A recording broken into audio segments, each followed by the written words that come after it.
the proximity to the National Law School and proximity to, for example, the KIT Law School or the Utkal University Law School. And while that proximity exists, the difficulty that many startups have of not understanding law. It's very critical that a startup entrepreneur understands all the laws that will govern a business. You cannot think of any business which does not involve multiple laws. Ignorance of the law will actually come with a very fat price tag. So a potential startup has to think through not just laws in terms of intellectual property, for example, but laws related to contract, laws related to human resource management, laws relating to commerce. Okay.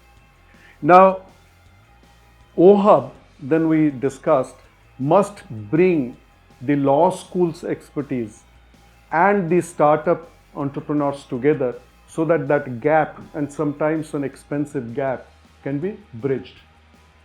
We felt that the law school students and faculties, if they were to come even hang out here, okay, for 1 hour every week or every fortnight, it will be a rich experience for them because they may become startups tomorrow and the startups get a free legal clinic. Okay.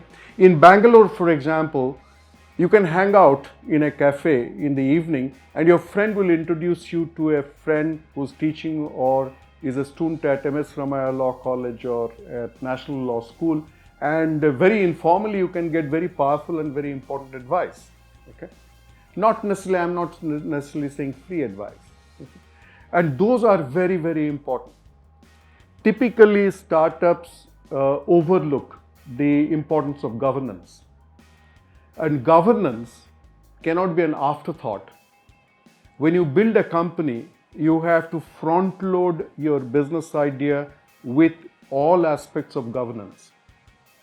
Today's world is a very complex world, and you not only have to be compliant with the law in your state or your country, but you have to be compliant with law internationally.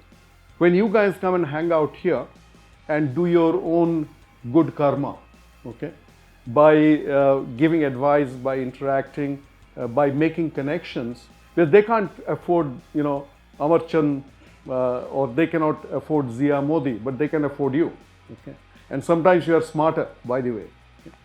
But God didn't say that you studied in National Law School to be a lawyer or to join a law firm.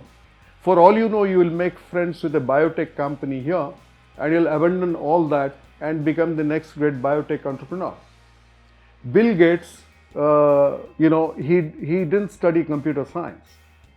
Okay. Bhavish Agarwal had nothing to do with the logistics business, or certainly not the alternate energy or EV business. Ritesh had no idea about the hotel industry. I didn't study computer science. So most of the times what we do in life and what makes us truly famous is not what we studied. I studied political science in Utkal University. What am I doing in skill development to the government of Odisha? Okay. Or for that matter, founding a company called Mindtree. So sometimes the door to destiny will be opened in very unusual ways.